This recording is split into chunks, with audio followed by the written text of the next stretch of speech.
Good afternoon, everyone. I would like to welcome you to the council meeting of Tuesday, the 15th of July 2025 at the Royal Conference Centre.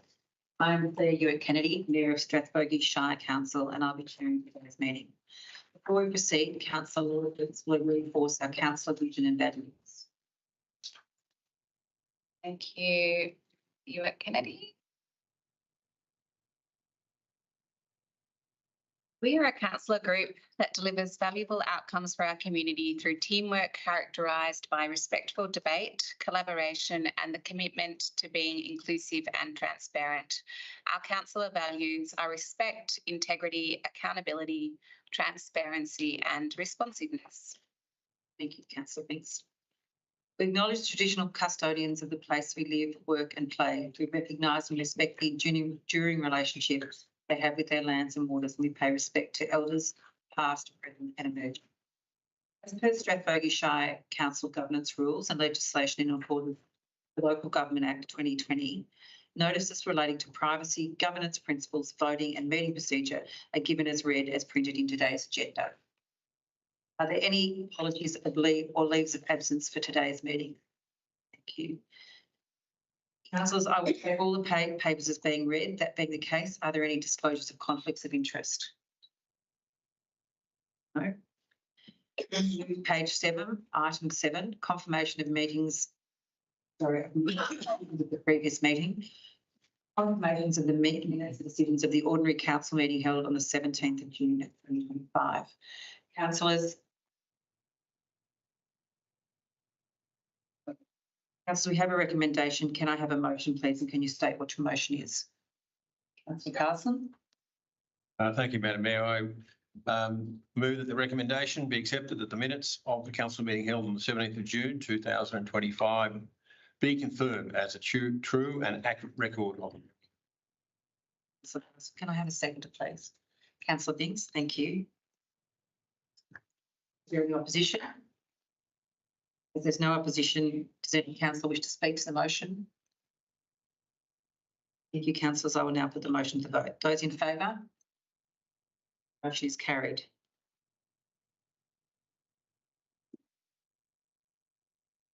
We now move to item 8.1, petition concerning the Frost Street underpass.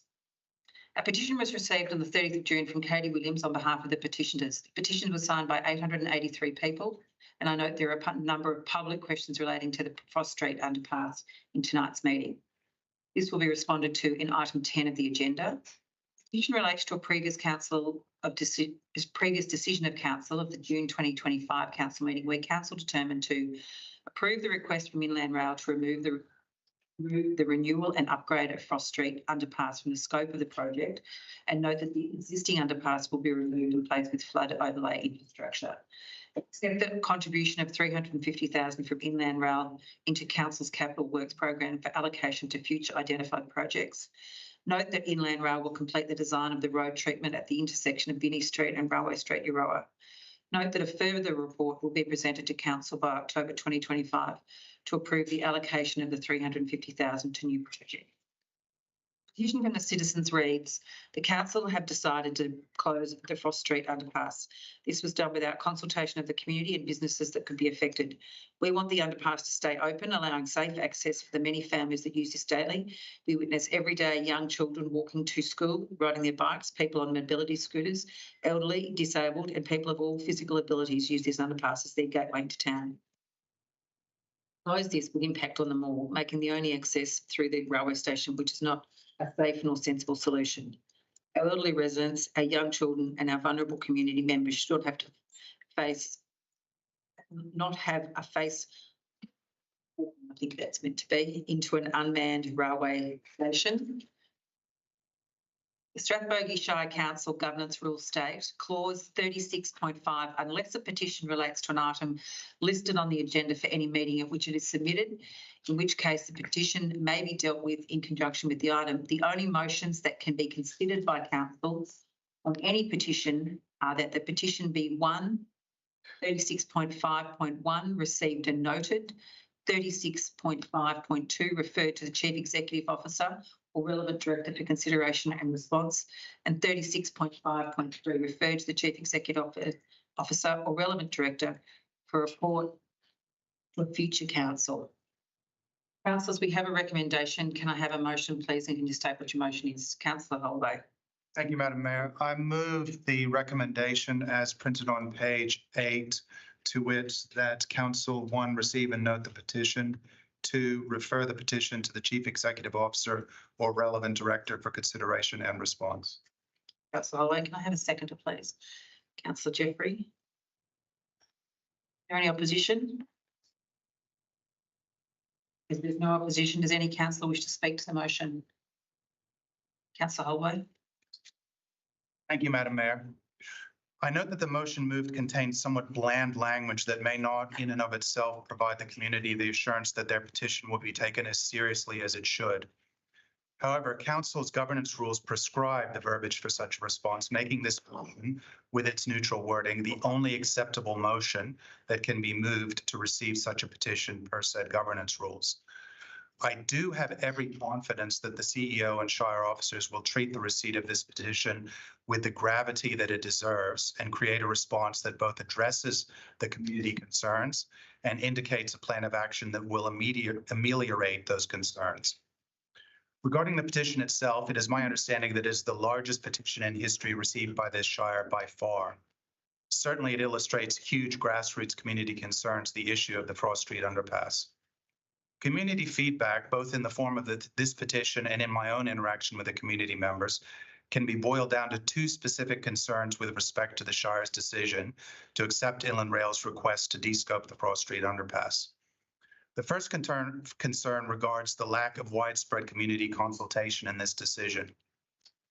Inland Rail did perform a study, but I felt that there could have been more breadth and rigor to the data, and it did not in the end accurately capture community sentiment.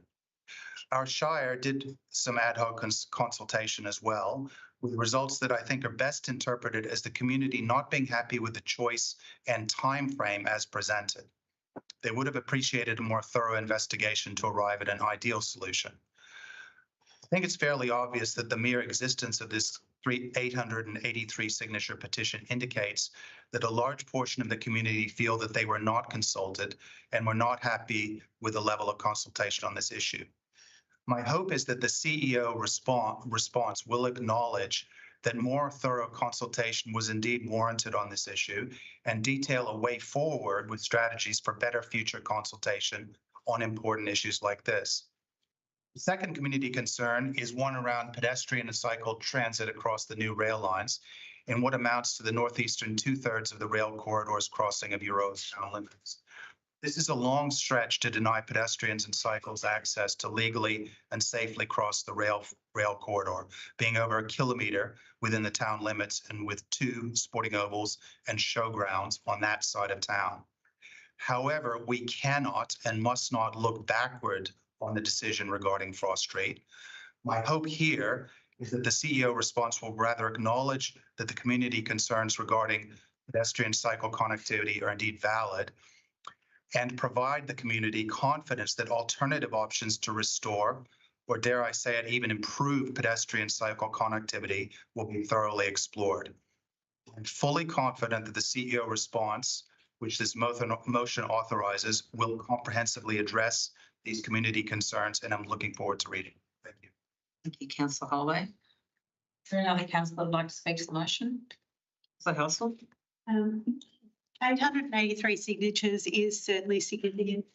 And given the time frame that this was pulled together, it really is a credit to those people that acted. As a councillor, I appreciate that effort. It's evidence of a natural groundswell that says that the community is dissatisfied with the decision that's been made, and it's important. It's important to let the council know when you're dissatisfied. And I would like to say to you, please feel heard. Please do feel heard. So Helsel, any other councillor like to speak to the motion? Councillor Stevens. Just very briefly, I would just like to thank Katie Williams for actioning this particular petition, as well as the people that have signed it. I think democracy is important, It is a way of speaking to council about matters of concern. It takes a lot of time and effort, and whether it is something in favour of a councillor decision or a dissatisfaction, as mentioned by the previous councillor, it doesn't matter. I think it's important that the community bring these to our attention. So thank you very much. Any other councillor?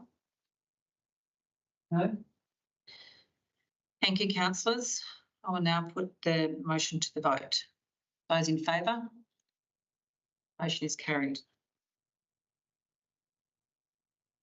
Item 9.1, Mayor's Report. Another busy month has come and gone, spending one for advocacy and meetings with our local community's external stakeholders. On the 30th of June, CEO Rochelle Kotrocki and I met with Member for Euroa, Annabelle Cleland. We continued our discussions on drought relief, but also had the chance to explore Council's advocacy priorities and how we can work together with Member Cleland to achieve better outcomes for our municipal.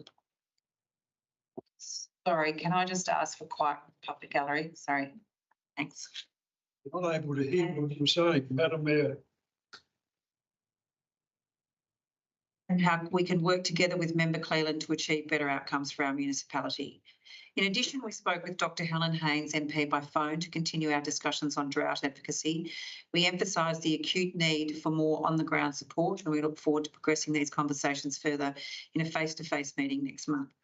Additionally, CEO Rochelle Kotrocki and I are embarking on a series of meetings with key local industry leaders aimed at building stronger partnerships and driving long-term growth for our region. I would like to take a moment to acknowledge the strong community interest and sentiment following Council's decision at the June Council meeting regarding the future of the Frost Street Underpass in Euroa as part of the Inland Rail project. Council made a difficult but considered decision in response to Inland Rail's revised proposal. We understand this change affects how people move around Euroa, and we want to assure residents that their voices have been heard. A petition raising community concerns was presented earlier in this afternoon's meeting. Council remains committed to advocating for the best outcomes for Euroa and will continue to work with Inland Rail and engage with our community as the project progresses. We have made some strong progress on our advocacy efforts over the past month. The next stages of the Chinaman's Bridge project have now been announced. I'm pleased to report that this has attracted widespread media attention, including interviews I did with ABC, Shepparton and Win TV. We've also released a new advocacy video that outlines Council's next steps in the Chinaman's Bridge project. We'll keep producing these videos to highlight our broader advocacy priorities, ranging from long-term regional issues like improving our power supply to local place-based projects like greening Euroa. There will be more in this series over the coming weeks. These videos highlight our broader advocacy priorities across a range of issues, from our long-term needs such as improved power supply across our region to local place-based projects such as greening Euroa. We will continue to produce and publicly share these videos to keep the spotlight on the needs of our Shire. In other positive news, our Cuppa with the Council series kicked off last week. While I was not able to attend the first session, Deputy Mayor Jeffrey and Councillor Stevens were there to welcome a steady stream of locals. I would like to thank everyone who came along and encourage all community members to keep an eye out for upcoming sessions. We would love for you to pop by to say hello, and our next Cuppa with the Councillor is on tomorrow, Wednesday, between 10 and 12 at Morton's Bakery here in Euroa. Today I had the pleasure of attending two important local events, both of which are very dear to our hearts. I was fortunate to preside over the citizenship ceremony, which was held in the Euroa Cinema, and welcomed 7 new citizens to our amazing Shire. It is so heartwarming to know that these wonderful new citizens have a real commitment to Australia and have chosen Strathbogie Shire as their home, adding to the rich diversity of our communities. Council supports the awarding of grants as outlined in the community funding model and grant guidelines. This year, there were 14 grant recipients across a wide range of community groups, with grants being awarded to the value of $161,724. You can read more fully the details of the grant recipients in the agenda today, but to mark this important achievement, Council hosted a light luncheon today. The first celebrated being awarded a grant, but more important, this was an opportunity for councils to meet the representatives from the various community organisations and hear about the projects and initiatives that the funding will go towards. While many of our community organisations rely heavily on volunteers and operate with limited resources, they continue to show incredible commitment and resilience, working to enrich the recreational, social and economic life of our broader municipality. Before we move on, I would like to invite any councillor who would like to make a brief verbal report to the meeting. Councillor Biggs. Thank you, Mayor Ewart-Kennedy. I'd just like to acknowledge that last month, Annette Walton, Strathbogie Shire's youth officer, an incredible woman from Violet Town, passed after a hard-fought battle with cancer. Net's support and championing of youth in our region from the 1990s when I was in primary school, and she was a big part of my life, till just months ago, is a testament to her commitment to ensuring kids in our region had every opportunity possible to them. My deepest condolences go to Net's family, Andy, Indy, and everyone else who called her mum, auntie, nanny Net, friend, mentor, or anything else. I'd like to share with you a poem penned by Bruce Hunt Hughes, which is published in this month's Violet Town Village Voice, and which so perfectly sums up the incredible life and contribution of Net. Punk, hippie, Doctor Who, bush gatherer, people connector, brewer of tea, server of cheeses and nectar and fruit, ally of the young, leader of the throng, acute believer in the power of song, dream catcher, game changer, visionary, leader of vamp, lover of thrash, bark, low brow, high camp. Made things happen, got things done. Spruiker, spritzer, saucier with lashings of fun. Net was an empath. She was easy to approach. As a fellow creator or collaborator coach, Net created safety, inclusivity and laughter. She was there for setup, showtime, pack down and the party after. She applied the healing balm and gave the clueless a clue to get across the crack that we might have fallen through. Propped us up, plied us with food and warmth and love, gave us everything except the shove. Crusher of fears, lover of queers, champion of diversity. Whether you dropped out of high school or went to university, young or old, black or white, male or female or in between, you knew Net would back you on the tambourine. Net knew you weren't yet who you'd be, nor who you'd once had been, and that all of us always are somewhere in between. When she saw you, she saw you, and it felt good to be seen. Thank you, Net. Thanks. Any other councillor like to make a report? Councillor Household. Earlier this month, we took a visit to Wangaratta to experience the underpass that is being built. It was I thought actually we were going to see a vehicle underpass, but it was a pedestrian underpass. The first thing was being hit by the scale of it. It really is very big. I thought we needed 2 underpasses to have a fitness loop, but actually this one underpass creates a loop with the ramps on either side and 2 stairwells. It really was amazing. I was actually still reeling from the scale of the structure, even on the way home. We stood there at the top looking over to a vehicular overpass, and both Clark and I reflected on how lucky we felt that our community advocated so strongly for an underpass, because it was super ugly. It was super ugly. After visiting the underpass, I wondered myself whether or not, advocating for Frost Street, I might regret, not regret, but I might actually reflect that I could have been on the other side of the vote and saying we could lose Frost Street because of the scale of this, and whether or not we could have had 2 side by side. It will be interesting to see. Don't lose hope just yet, because when this underpass is actually built, it's big, it's safe, there's security. There really is very wide ramps and paths. So the pedestrian underpass, it's pretty good. Whether or not it'll suffice in the long term, we just have to wait and see. The second thing we did was take a bus trip across to the council, which was a very comfortable building, which was nice. There was shared government services. And after quizzing the mayor about how they run their meetings, I was interested to learn that there were questions on the night of the meeting without prior notice. There were questions throughout the meeting if somebody was interested in an item that was later in the agenda, so it wasn't just at the beginning of the meeting. And I was also interested to learn that council maintained operation of pools and facilities and aged care services, and that kind of really took my interest. So for a new councillor to learn about what other councillors doing, it was a good opportunity. And I just wanted to thank the officers that organised that trip. It certainly opened my eyes to the scale of the underpass. The opportunity to meet other councillors, to visit a different council building and to meet some inland rail representatives. So thank you. Any other councillor has it? Thank you, Madam Mayor. Just a short one about the Golden Valley Regional Library Corporation. We had another meeting.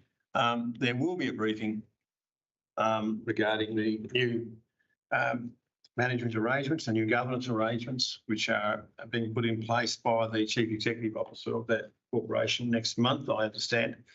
There are significant changes in the wind. However, we have 12 months to digest them and to resolve any differences we may have in terms of the membership. As a heads up, just to say that this is coming in the next month. Thank you, Councillor Carlson. Does any other councillor have a report? No? Okay, we now move to item 10 on page 9, public questions. Thanks to all those people who submitted questions for the council, and a reminder to submit your questions 30 hours prior to the council meeting. CEO Rochelle Kotrocki will now proceed with our public questions. Thank you, Mayor Kennedy. Our first questions have been received from Colleen Ferramento. Is Colleen here? Thank you, Colleen. And Colleen, I just want to acknowledge that we also received a letter from you and we received a question today. And I just wanted to start by saying that it hasn't been an easy decision by the council, as you heard earlier. Your question, how was the formal use of term cash in the recommendation deemed appropriate, considering transparency, standards and public trust in councillor governance?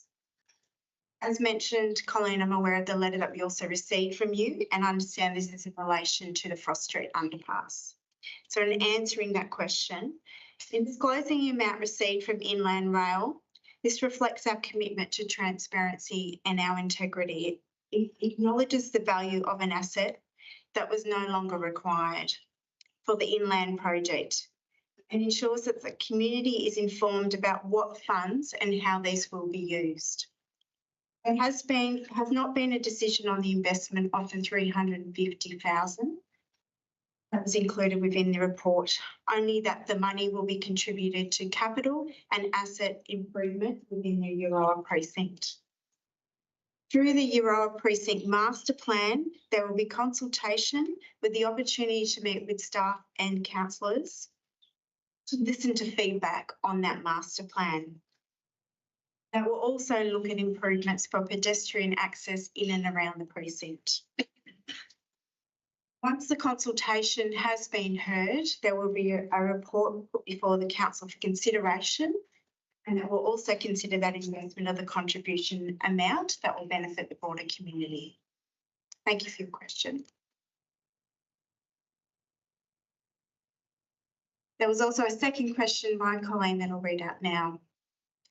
How can the agenda report credibly assert a minimum social and nil human rights impact when this assessment disregards the lived experience of residents of the railway line? In providing a response, I acknowledge the concerns raised by community members, and I do understand that this change may impact on how people move in and around Euroa. Council made a difficult but considered decision in response to the proposal from Inland Rail regarding the Frost Street underpass. The new design proposed by Inland Rail removes the underpass as a pedestrian route while improving accessibility at two nearby crossing points, Canberra Street and the Station Precinct. The Frost Street structure will remain as a floodway only.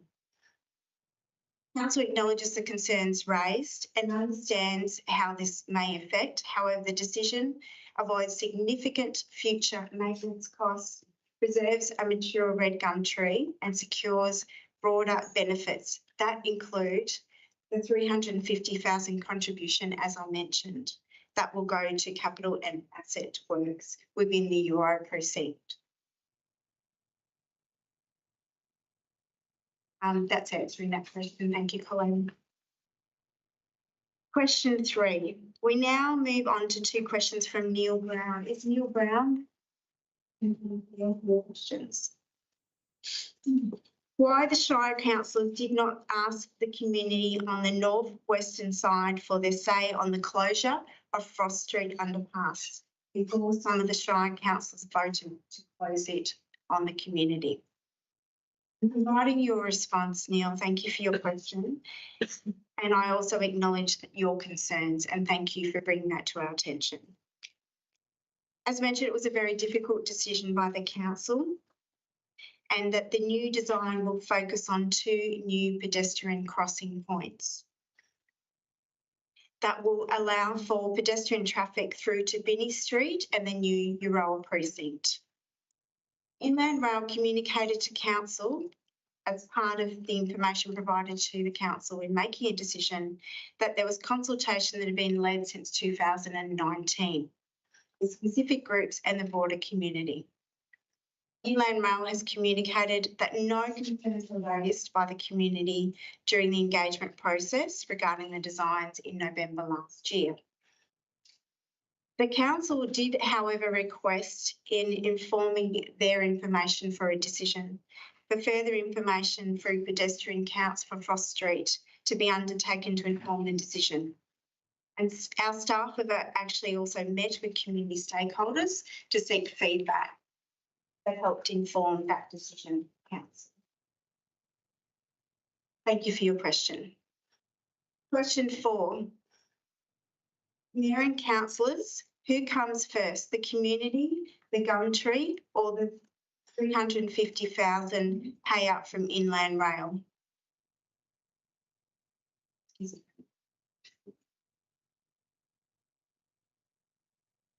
The continuation of the questions, I just didn't have your name mentioned then. I thought the council role was to make good decisions for the benefit of the wellbeing of the community. In providing your response, as I mentioned, there has not been a decision on the investment of the 350,000, only that the money will be contributed towards improvement works for capital and asset within the Euroa precinct. The Euroa precinct master plan consultation is about to begin, and there is staff and councillors that will be looking to meet with members of the community to listen to seek feedback on the master plan. And this will help to inform the decision of the council on the investment of that 350,000 that has been a contribution made by Inland. Our next question is from Vanessa Williams. Vanessa, thank you for your question. Can a report on the maintenance for Frost Street underpass be made available showing what work has been done to maintain it and how many have been spent on it and the costings, and also a report on what the projected costs would have been to maintain the underpass if the upgrade were to go ahead? Vanessa, I will answer that question now rather than taking that on the list. Thank you for that question. Council staff currently inspect the Frost Street underpass on a weekly basis, as well as in response to specific requests such as graffiti removal, general cleaning or upgrade or maintenance. And in the event of adverse weather, staff are dispatched to access and address any issues that may arise. Maintenance costs can vary depending on the extent and the nature of any damage. These costs in the vicinity of $5,000 to $10,000 per annum. An underpass such as Frost Street in its current and original design is not ideal and is not designed for accessibility to accommodate different user needs. There is inadequate lighting, poor visibility and lack of natural light, making people feel very unwelcome and potentially unsafe as they pass through the underpass. We know that particularly for the vulnerable users such as pedestrians and cyclists, if we were to look for the upgrade of that underpass to meet with current standards, we're looking in vicinity of around $700,000. The 2 new pedestrian pathways will be upgraded for accessibility with a focus on pedestrian traffic through Bing Street and the Euroa precinct, as I've mentioned. And as mentioned by one of our councillors earlier, more recently, council and staff visited the Wangaratta Railway precinct to observe safety and security enhancements that have been installed as part of the railway upgrade, and it's well improved to what we have existing here in Euroa. I would now like to read out 2 questions received from Kate Williams. Is Kate Williams here? Thank you, Kate. What security measures will be undertaken to ensure the unmanned railway station will be safe for our most vulnerable community members, elderly, young children and community members with a disability that must use this crossing 24 hours a day? Thank you, Kate, for raising those concerns. This has been front of mind of ours as well from the conversation that we have had with Inland Rail and the stakeholders throughout this project. Whilst the project may be a federal government project, we very much see that we advocate on behalf of the needs of the community. And we understand that as part of the upgrade of the freight corridor and as part of the project, safety improvements are to be made that includes security as well and lighting, etc. Strathbogie Shire Council has been and will continue to be involved in discussions with Inland Rail, but also with ARTC, V-Line, Department of Transport and Planning to advocate for the needs of the community to make sure we improve safety along that railway corridor pedestrians. As I mentioned, we had visited Wangaratta Rail Precinct more recently and really observed firsthand the safety and security enhancements that have been made. And a number of us walked away quite surprised at what the outcome of that design was. The design is very similar to what we're seeing, that the improvements that will be made here in Euroa. I do actually want to acknowledge, though, to better understand your specific concerns with safety, I think it would be a good idea for staff to meet with you and also understand exactly what those concerns are in relation to the safety and the design elements so that we can directly follow up with Inland Rail.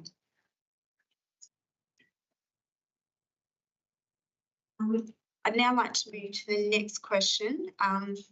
Will the councils consider taking the time to visit and door knock houses to talk to some of the residents on the northern side of the railway line for their point of view in following that, put to a vote with all councillors present?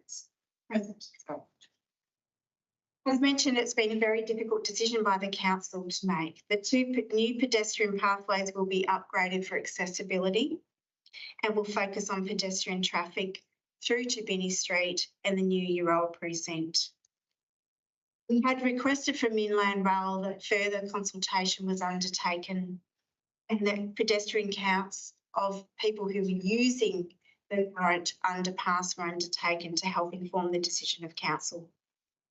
Our staff also met with community stakeholder groups, our infrastructure director going out to meet with members of the community to hear from them and undertaking that in a timely way to help inform the council.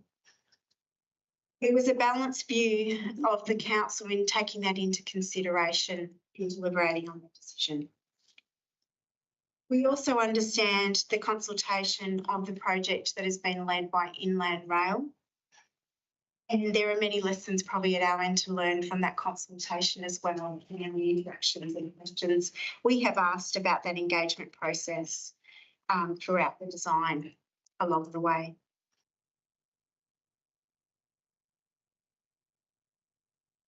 We understand that there is no further planned consultation on the Frost Street underpass for the community by Inland Rail. This decision has now been made. And that Inland Rail have started the planning work for the removal of Frost Street, with more information to be made available to the community about the up and coming works. As mentioned, through the Euroa Precinct Master Plan consultation, staff and councils are available to meet with members of the community to listen to feedback on the overall master plan and look at the broader improvements that can be made within the precinct that would include pedestrian movements in and around the roadway corridor, so that we can negotiate to secure the best outcomes for the Euroa. I'd now like to read a question from Pauline Waters. Pauline, thank you for your question. Why was the decision made to close Frost Street underpass without consultation with the people it hurts and disadvantages the most? Councils would have heard the needs of everyone for the best outcome for residents. Thank you for your question, Pauline. As mentioned, it has been a very difficult decision. And the council are of the view, from the information provided by both Inland Rail and the staff, that the two new pedestrian pathways are going to be upgraded for accessibility, and we'll focus on that pedestrian traffic through the new road precinct. We'd also been working really closely with Inland Rail and holding them to account, ensure that they're engaging with the community along the way, although there are some learnings that we have learned through the project, particularly in asking for questions around what their engagement has, who they've engaged with through the process.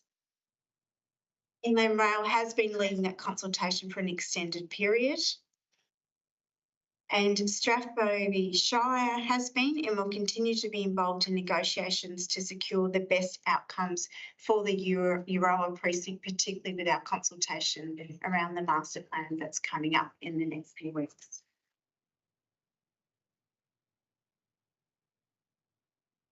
Frank York has also sent in a question. Is Frank in? Thank you, Frank, for your question. Will Council please provide an accurate update on the community consultation process that is proposed in relation to the recognition of Australia Day?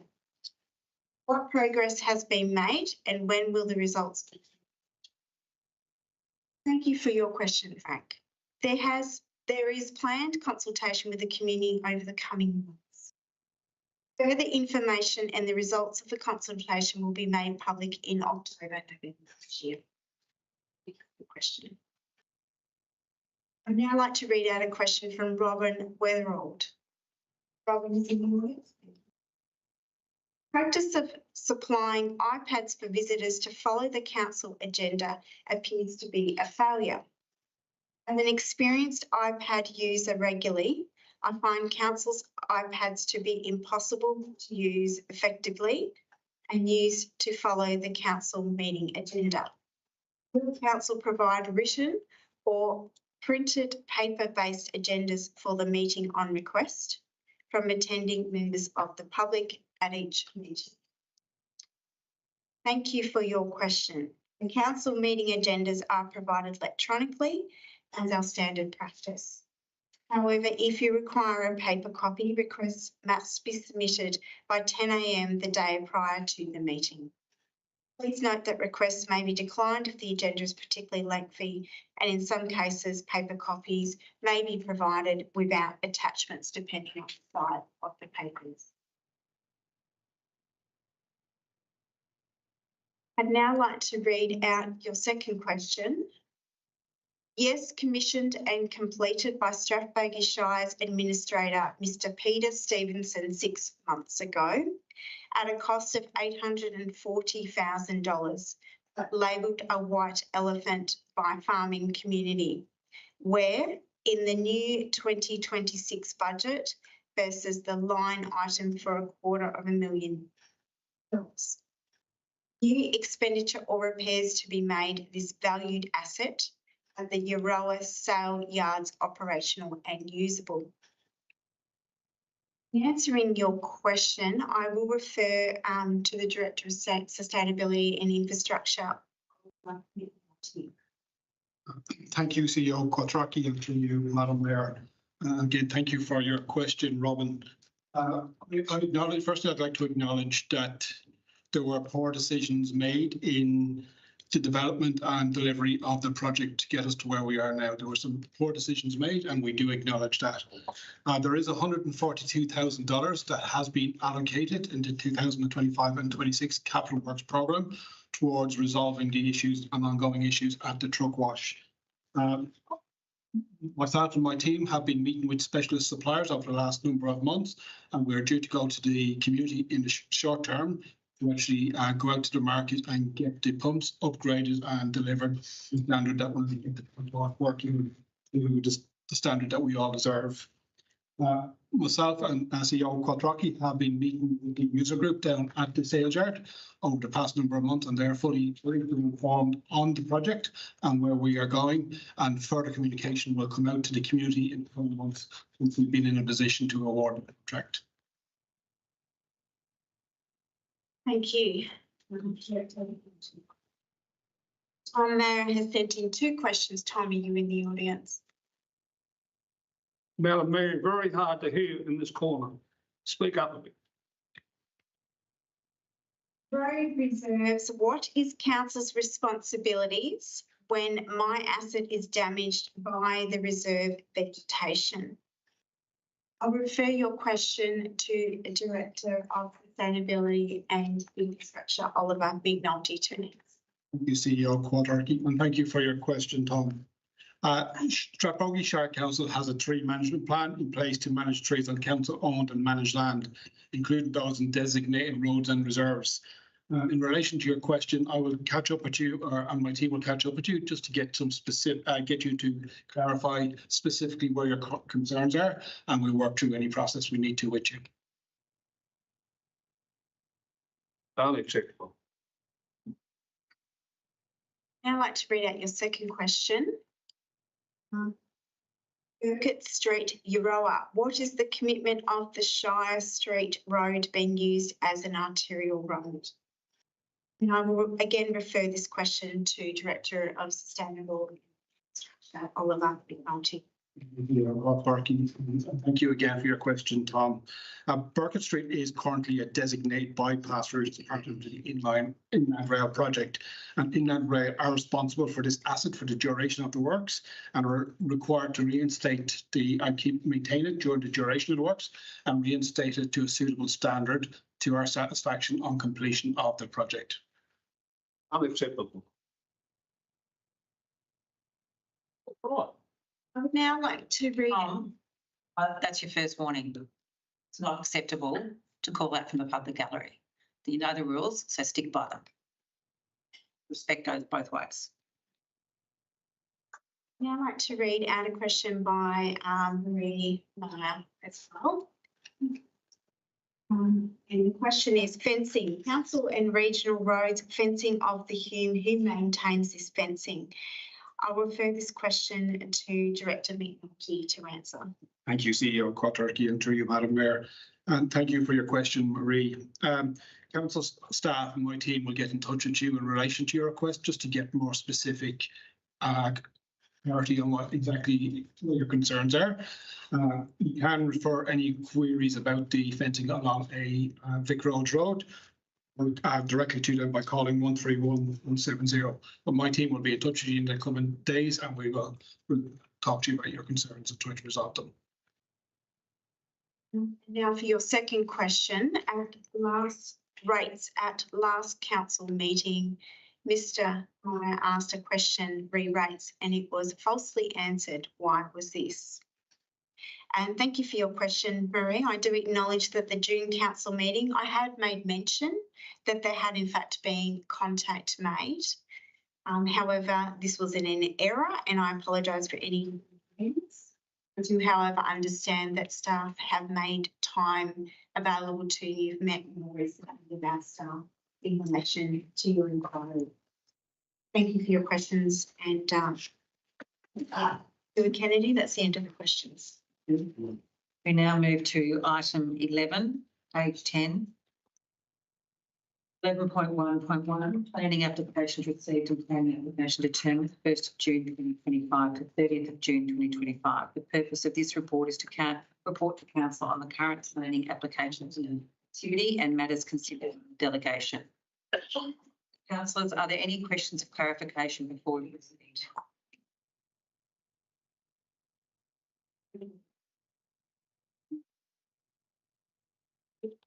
Councillors, we have a recommendation. Can I have a motion, please, if you say what your motion is? Please. Yes, Madam Mayor. My motion is as per the recommendation with the 2 dot points. The council received the report, and dot point 2, note that there were 10 new planning applications received and 12 planning applications determined during the period of the 1st of June to the 30th of June 2025. Thank you, Councillor Davis. Can I have a second, please? Councillor Davis. Is there any opposition? Is there no opposition? Does any councillor wish to speak to the motion? Councillor Sweggins. Madam Mayor, just very briefly, I think these reports are really important for the community to have a look at. They're not onerous, but they give a really good indication of what's happening throughout the Shire. This one, the applications that are currently in the system, they are at Nagambie, they're at Mitchelltown, they're at Strathbogie, they're at Mulca, they're at Euroa, Meepole, Babagini, Mangalore, and those that have been decided upon, once again, spread right throughout the Shire, which is fabulous. Nagambie, Strathbogie, Longwood, Euroa, Avenel, Earlston, Violettown, and Mangalore, and more. But I think it's great that there is movement right throughout the Shire. Obviously, they're to varying degrees. Some of them are big planning applications, multi-million dollars. Some of them are people doing extensions or sheds or boundary alignments. But I think it's a great informative report to the community to let them know some of the activity that's going on in the Shire. Thank you. Anyone else like to speak to the motion? Thank you, councillors. I now put the motion to the vote. Those in favour? Motion is carried.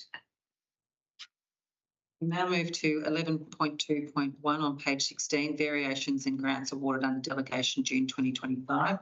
Purpose of this report is to detail any grant variation approved or grants awarded under delegated authority by the Chief Executive Officer and or grant variations approved by the Director Community and Planning within their approved financial threshold and in line with Council's 2025-26 community funding model. Councillors, are there any questions or clarifications before we proceed? Councillors, we have a motion. Can I have a motion, please? And can you state what your motion is? Councillor Binks. Thank you, Mayor Hewitt-Kennedy. I'd like to move a motion as is written in the recommendation on page 16 of our agenda papers this evening. Thank you, Councillor Binks. Can I have a second, please? Councillor Holloway.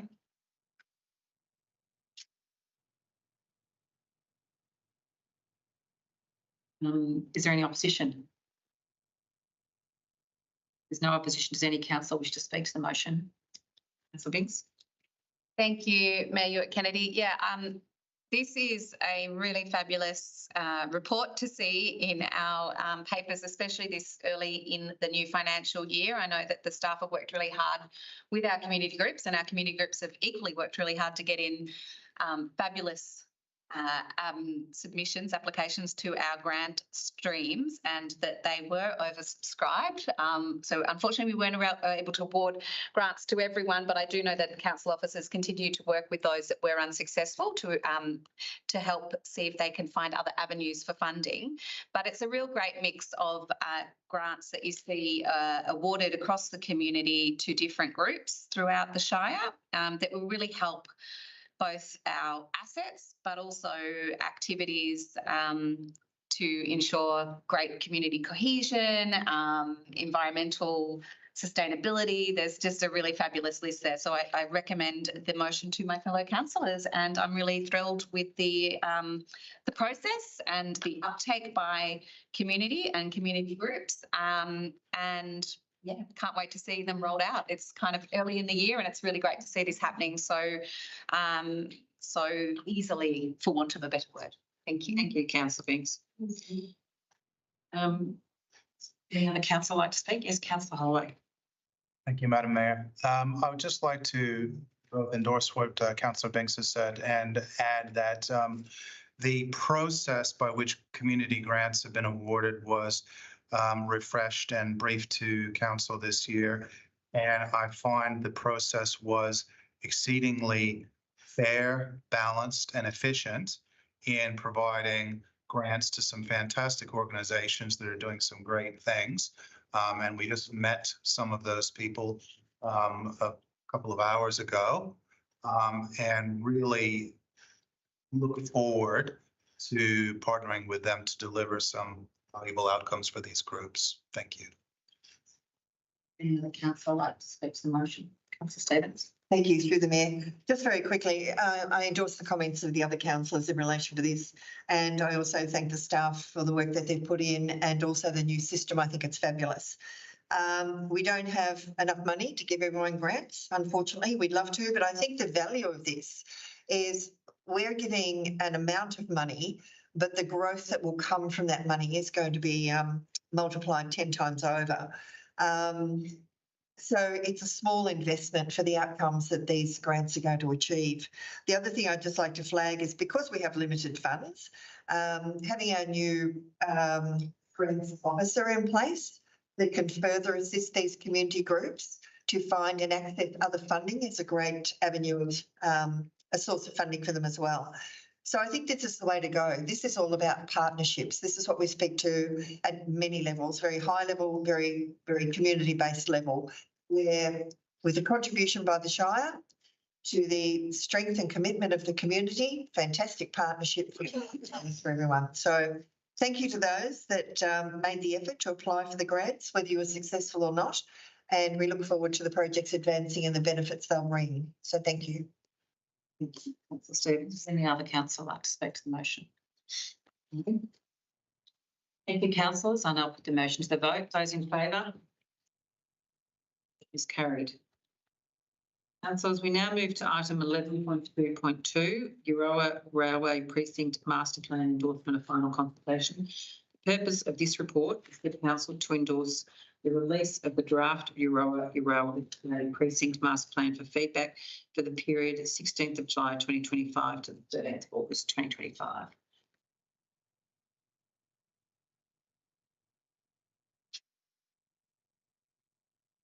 Councillors, are there any questions of clarification before we proceed? Yes, councillor House. I have one. Can I confirm, because it's not in the master plan, the area of the grassed area in the southern, reserve that's proposed for events. Can you give me the area, please? Reviews, yeah. I'll refer that question to. You see, you're quite tracking, and for you, Madam Mayor, the area is 2,000 to 2,500 square metres, and that's basically taken off the maps and scale up to get that area. So it's 2,000 to 2,500 square metres. Okay. Thank you. Councillors, we now have a motion. Sorry, is there a motion, and can you please state what your motion is? That's the councillor. Thank you, Madam Mayor. I move the following. 1, that council note the draft Euroa Railway Precinct Master Plan. 2, endorse the draft Euroa Railway Precinct Master Plan for public exhibition and consultation for the period 16th of July 2025 to the 13th of August 2025, and authorise the Chief Executive Officer to make any minor amendments before it is released for public exhibition and consultation. And point 3, note officers will provide a report to council on the community consultation feedback and completed Euroa Railway Precinct Master Plan for final adoption. Councillor, can I have a seconder, please? Councillor Binks? Is there any opposition? If there's no opposition, does any councillor wish to speak to the motion? Councillor Carson.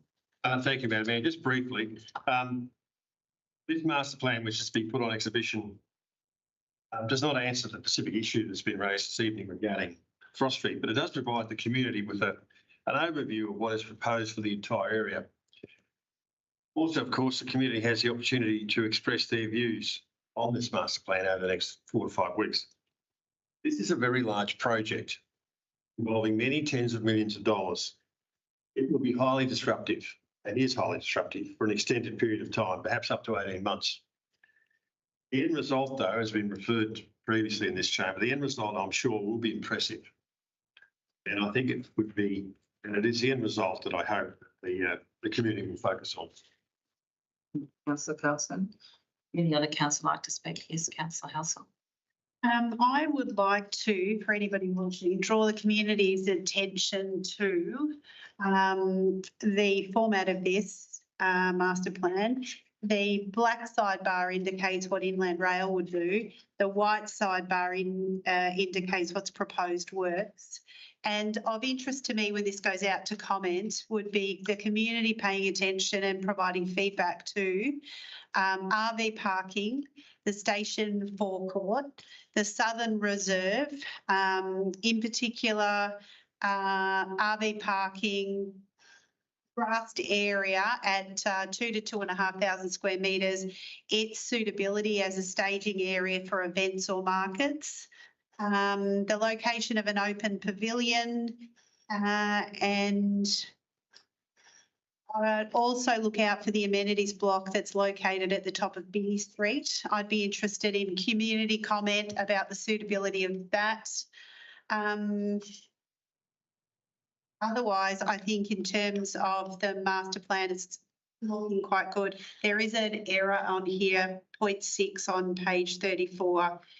There's no arrow in the diagram to where it goes to. 6 doesn't actually point to the canopy. Councillor Halsall. Anyone else? Yes, Councillor Holloway.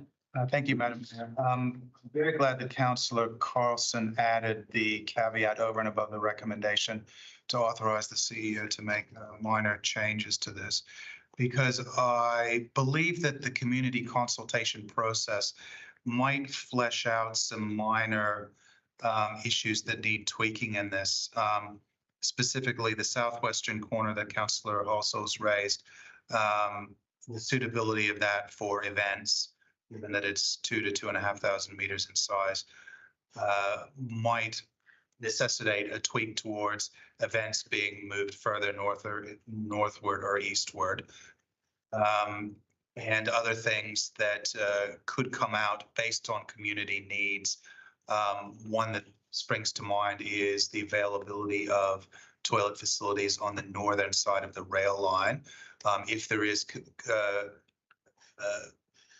community need expressed for such a thing, we might consider adding that to the master plan.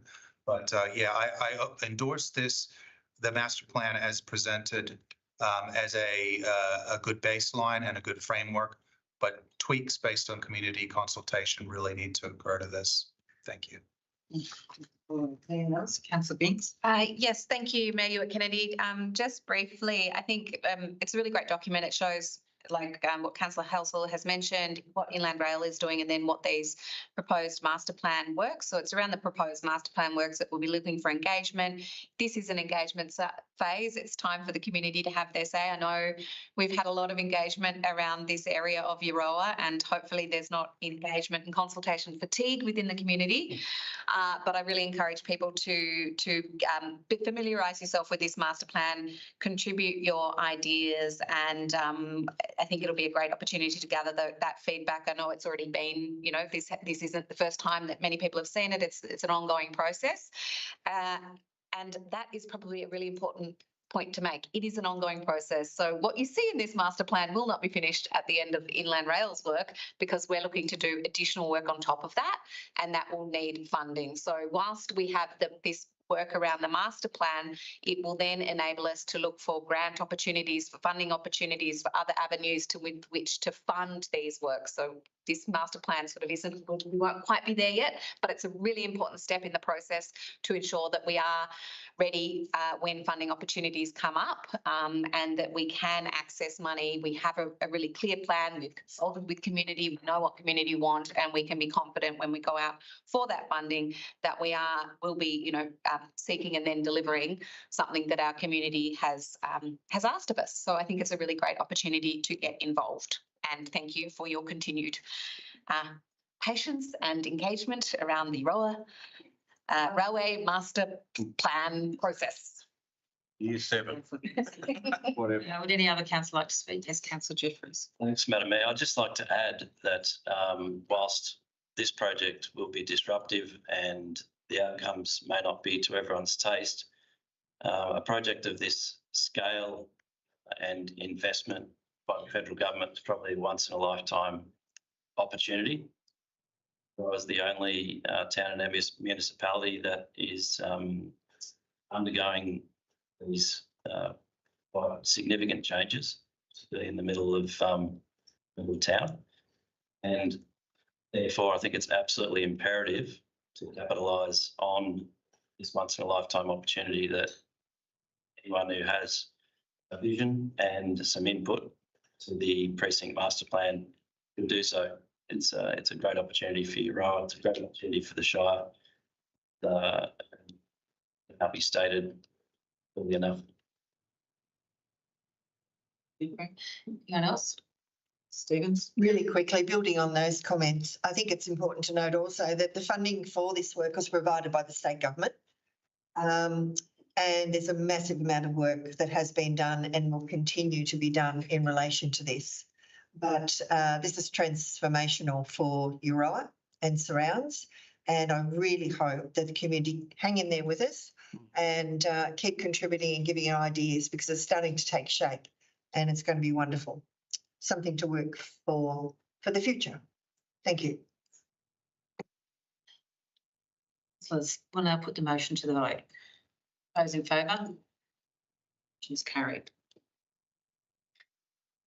Now move to item 11.3.1, Road Management Plan Review 2025. The purpose of this report is to endorse the draft Road Management Plan 2025-29, purpose of public exhibition.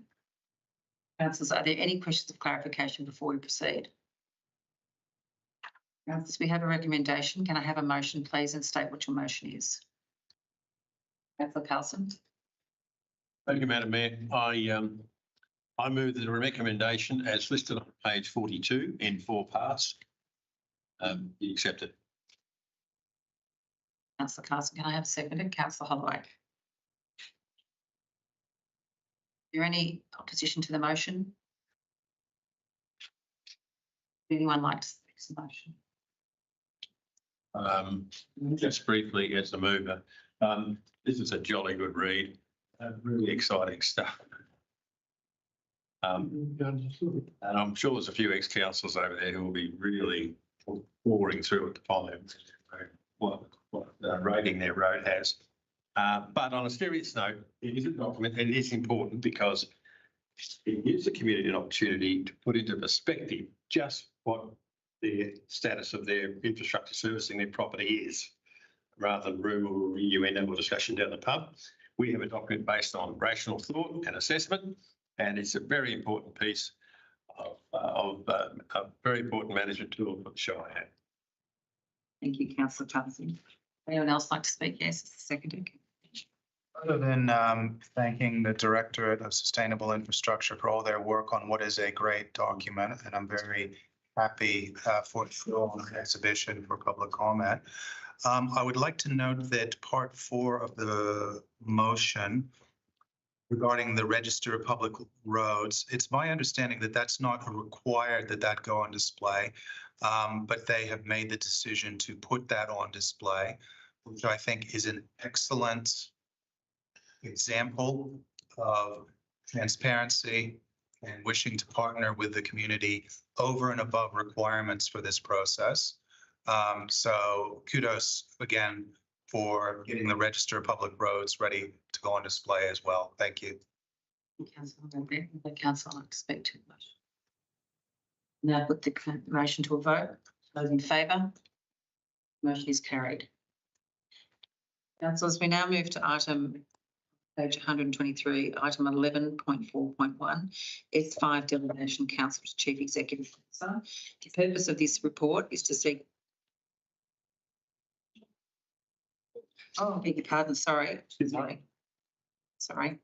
We now move to page 107, councillors, 11.3.2, Capital Works Program 2025-26. The purpose of this report is to authorise officers to commence delivery of the Capital Works Program 2025-26 and to implement measures to support the successful delivery of this program.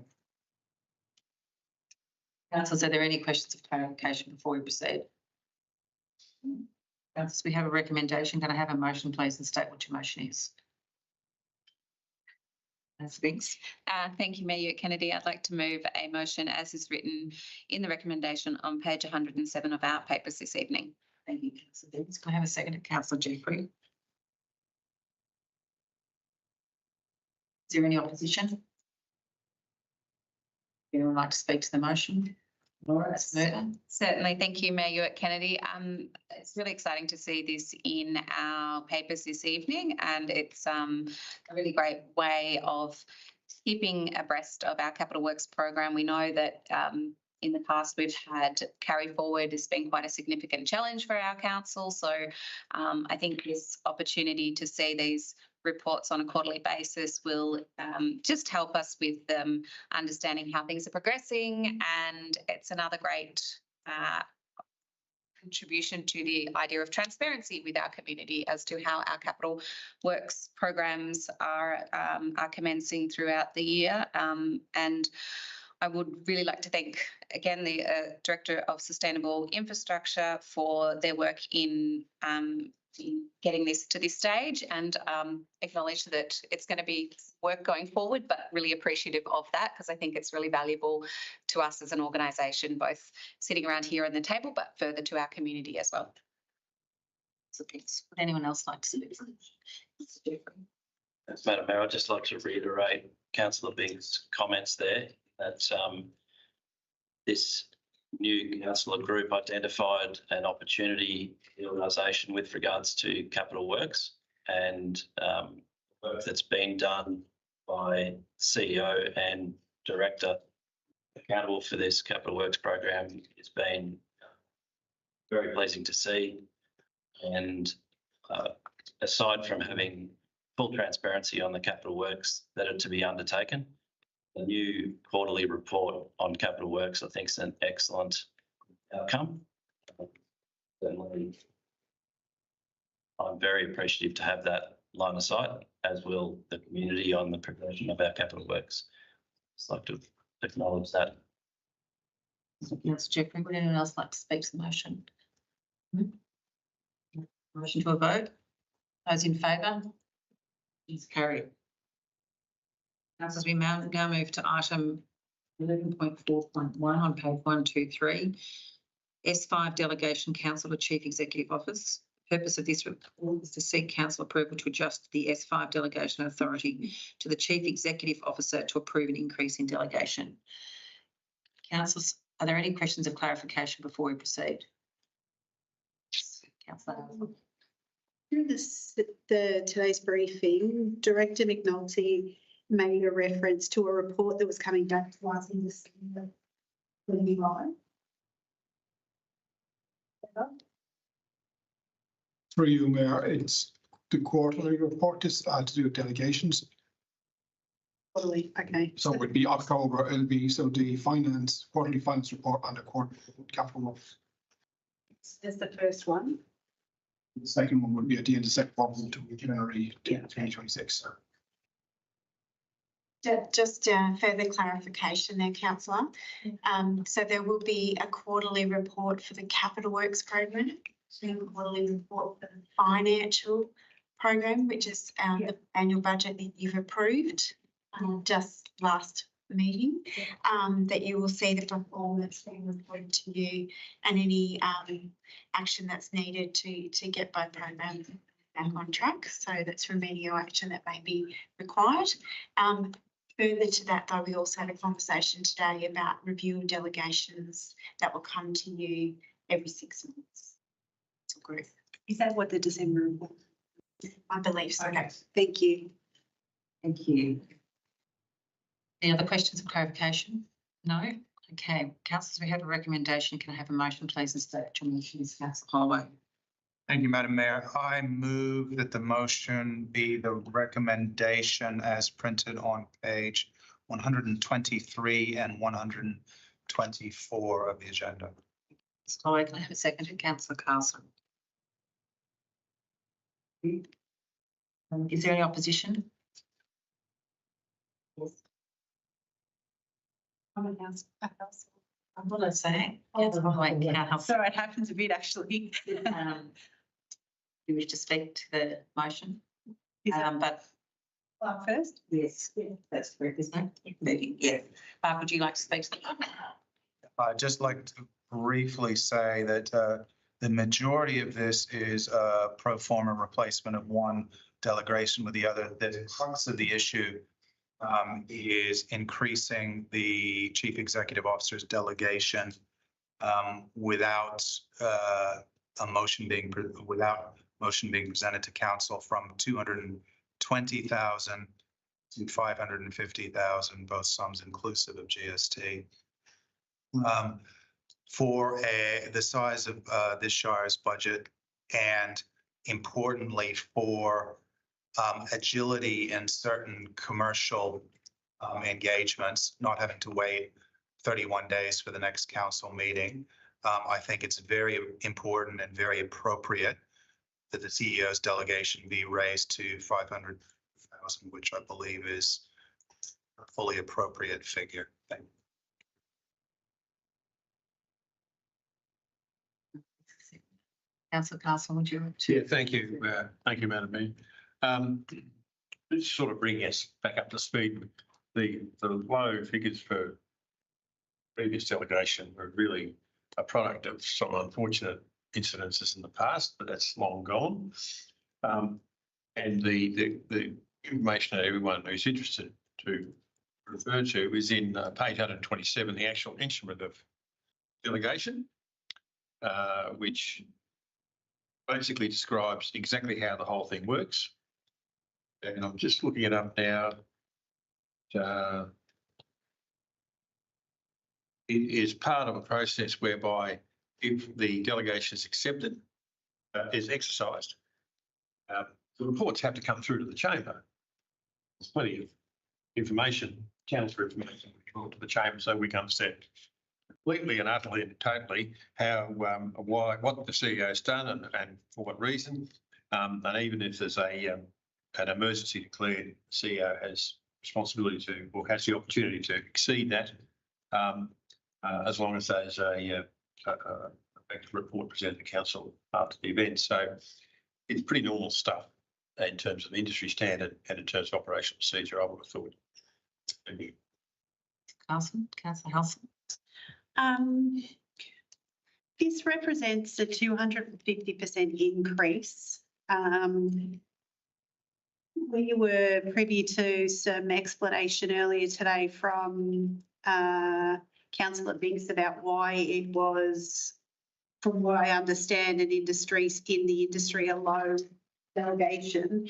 To my mind, council's been functioning with this delegation at this level for some period of time. We have had our CEO in place for 2 months, and in her short tenure, while being productive and positive, and she's demonstrated considerable experience in asset management and capital works. I feel like we've still yet to build a shared history together in terms of successful contract engagement and works outcomes. And given the history of Strathbogie Shire in works outcomes, I'm of the belief that we should maintain the delegation as it is while we establish that history together. I do acknowledge that this can be called back for review at any time, but if decisions and contracts are being entered into for, and I'm going to say underlying goods and services to the value of 550, I still am, I still think that there is an opportunity for that to be done and us being made aware after the fact. And it may very well be in the budget, but it may not necessarily be what, I'm not going to say the wrong decision or what have you, but I just don't feel comfortable about leaving. I don't feel comfortable about more than doubling this increase at such an early place in our CEO's tenure, with no disrespect to her former life or, runs on the board. I just feel like the relationship should be allowed to develop before we do that. Speak for the motion. Staples. Thank you. I certainly note Councillor Halsall's comments. This is a significant increase, absolutely significant. But as has been mentioned by Councillor Carlson, there probably were reasons as to why it sat considerably lower historically. But I do believe this is the top end of a CEO's delegation that I would be entertaining, to be honest. I think for the size of our budget, which is about 47 million, I think, there are larger councillors than us where their CEOs had larger budgets than us in the 100 million plus, where the CEO delegation is of a similar amount. So I do see this as the top end. In saying that, though, one of the things that we have asked for is efficiencies. And I do believe from an operational point of view and for getting things done in a more timely manner, this is required because of the cost of a lot of matters that the CEO will come against that has to be funded. I think we do have safeguard, and I do trust the CEO and staff to negotiate best value for dollar, and not just because there's an access to X amount of dollars, that they have to expend that X amount of dollars.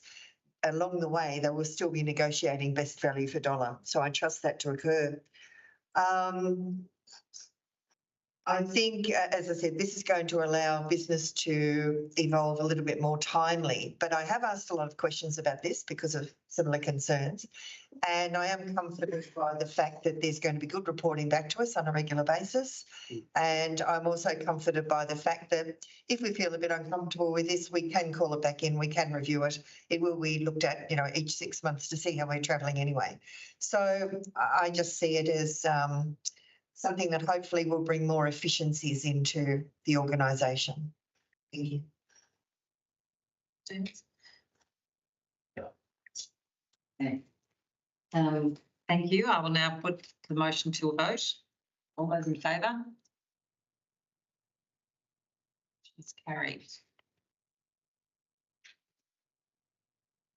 Councillors, we now move to item on page 131, 11.4.2, Audit and Risk Committee Biannual Report, June 2025. The purpose of this report is the Council to receive and note the Audit and Risk Committee Biannual Report for the period 1st of January 2025 to 30th of June 2025. Are there any questions of clarification before we proceed? So we have a recommendation. Can I have a motion, please, and state what your motion is?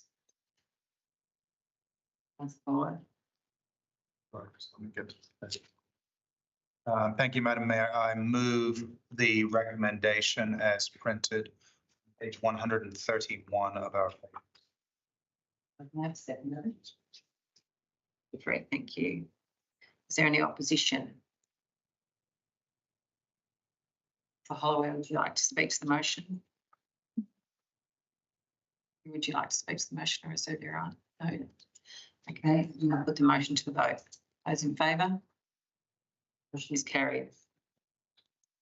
Councillors, we now move to page 146, item 11.4.3, confirmation of Audit and Risk Committee minutes, 17th of April 2025. The purpose of this report is to note the minutes of the Audit and Risk Committee meeting held on the 17th of April 2025. Are there any questions of clarification before we proceed?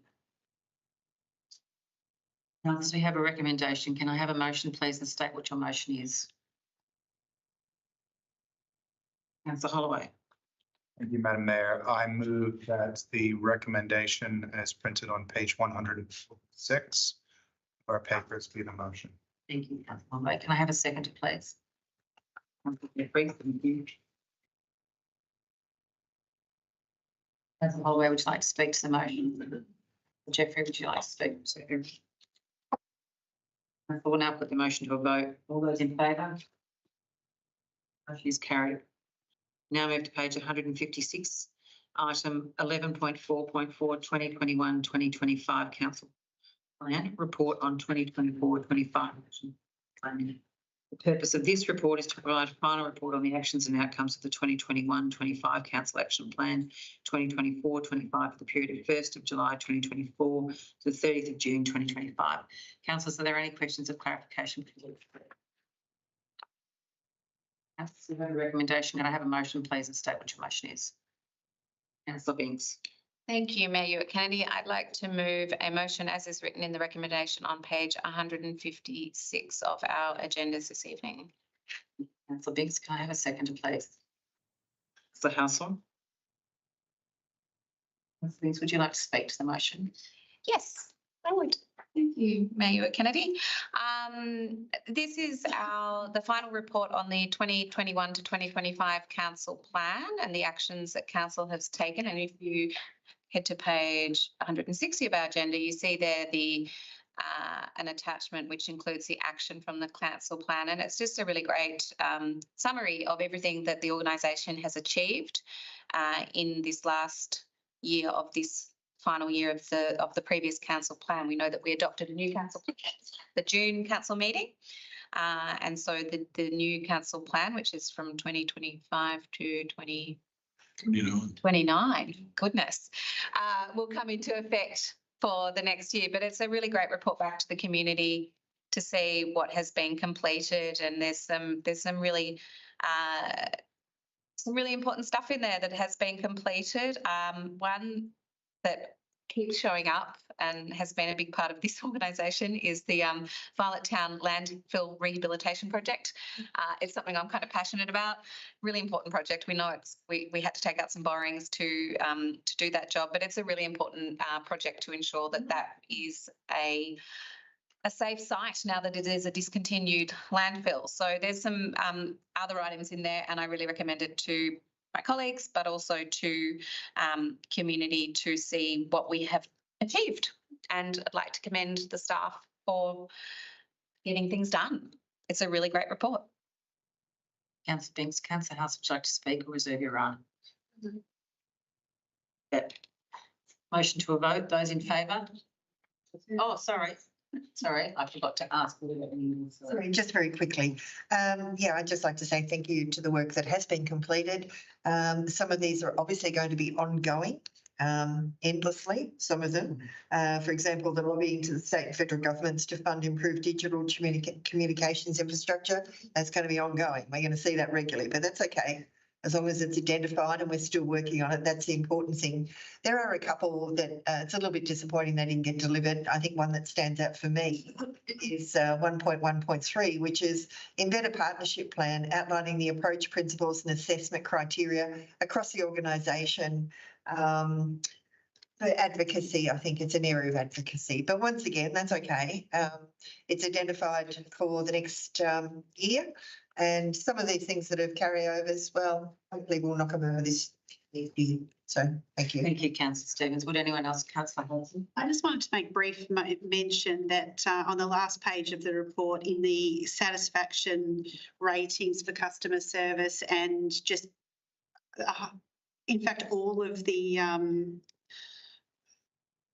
all bar one are over and above what the target was. So in terms of this year's performance by customer satisfaction, it's actually over and above the targets that were set, bar the one which is relating to the percentage of staff with procurement responsibilities completed. So probably not necessarily a reflection of council. So that's nice.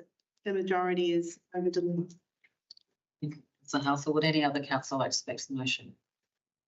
No, open to a vote. Those in favour? Motion is carried. Now move to page 173, Councillors' Allowance, item 11.4.4. The purpose of this report is to confirm the prescribed allowances set by the Victorian Independent Remuneration Tribunal for mayors, deputy mayors and councillors. Councillors, are there any questions of clarification before we proceed? Councillors, we have a recommendation. Can I have a motion, please, and state what your motion is? For Carlson. You've got to say your motion. Oh, it's late in the day and I'm a bit distracted. Page 173, Madam Mayor, the recommendation in 6 parts, beg your pardon, in 2 parts A and B and 6 subset parts, I suppose you'd call them, 1 to 6, regarding the dollar amounts for the allowances, which of course set by the tribunal. Motion? Thank you. Motion on page 173. Thank you, Councillor Carlson. Can I have a second, please? Councillor Jeffrey. Is there any opposition to the motion? Is there any opposition? Councillor Carlson, would you like to speak to the motion? I think the report's completely self-explanatory. It's an independent body. You just pass down their judgment every 12 months and get a letter in the mail. Councillor Carlson, Councillor. Anyone else like to speak to the motion? Councillor Holloway. Just briefly say that it's my belief that actually the state of Victoria recommended councillor allowances are among the higher ones in Australia and certainly in the world. I think that is a good thing, because if the councillor allowance were in the range of 14,000 as in Tasmania, it would act as a barrier for a broad cross-section of the community to stand and become councillors, rather than just those with independent means to cover expenses. So I think this is a good decision to raise them by 3%, and I think it's good for council. Thank you. Any other councillor like to speak to the motion? No. Then put the motion to a vote. Those in favour? Motion is carried. We now move to page 177, item 11.4.5, record of informal meetings of councillors June 25. The purpose of this report is to note the record of informal meetings of councillors from the 1st of June 2025 to the 30th of June 2025. Councillors, are there any questions of clarification before we proceed? Councillors, we have a recommend. The question. I just wanted to correct, it's 11.4.6 on page 177. I'm up to 11.4.5.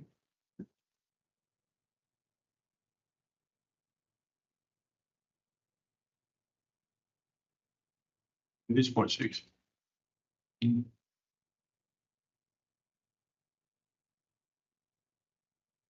Keep one out there. Sorry, my notes say 5, but thank you. And then it is 11.4.6. Thank you, Councillor Jeffrey. Who was that? On a motion, can you state what your motion is, please? Sure. I move that the recommendation on page 177 become the motion. I have a seconder, please. 7. Is there any opposition? Councillor House, would you like to speak to the motion as the mover? Would you like to speak? No, thank you. Okay. No other council wish to speak? No? We'll now put the motion to a vote. Those in favour? Motion is carried. We go to reports for communication, engagement and efficiency. There are nil reports, item 11.5. 12 notices of motion, nil. 13 notices of decisions, nil. 14 urgent business, nil. Councillors, we now move to item confidential business.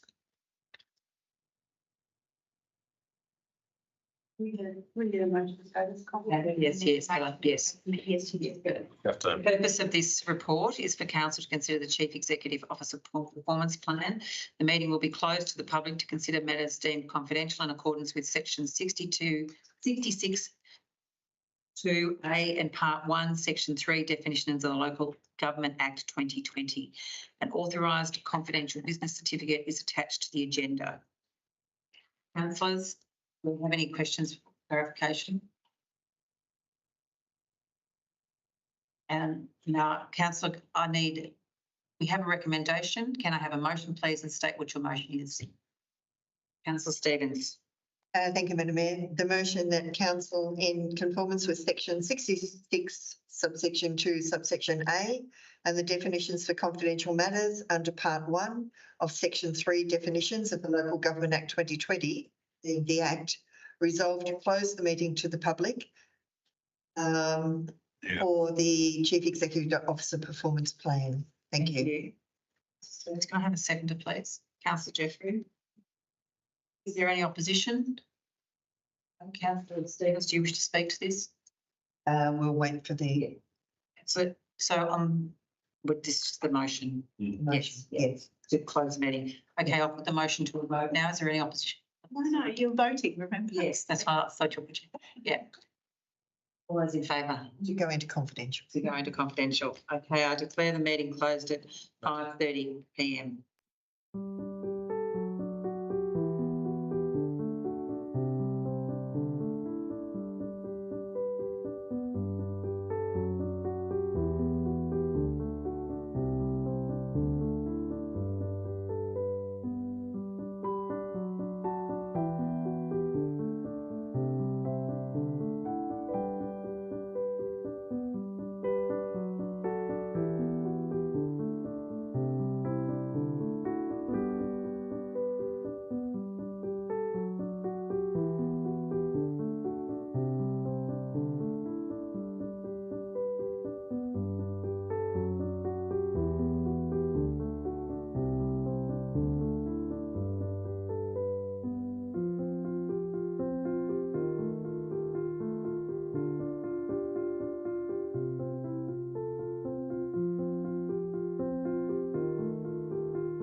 Thank you. We'll just wait for the other officers to join us.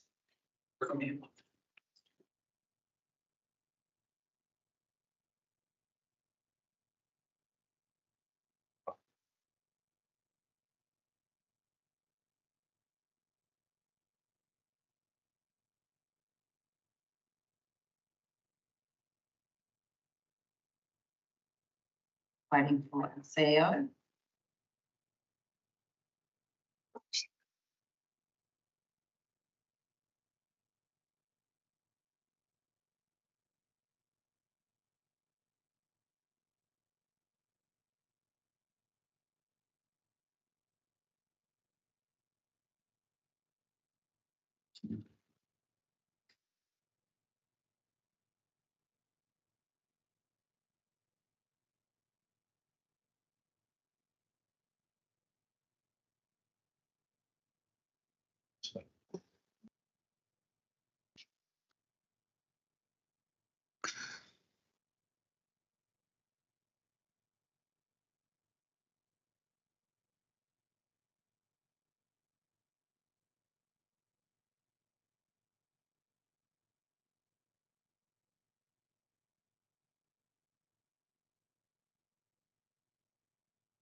You're going to Mawson's tomorrow morning?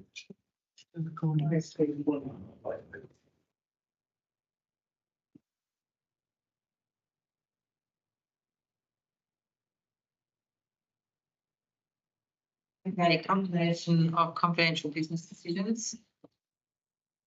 Councillors, we now move to confidential business decisions.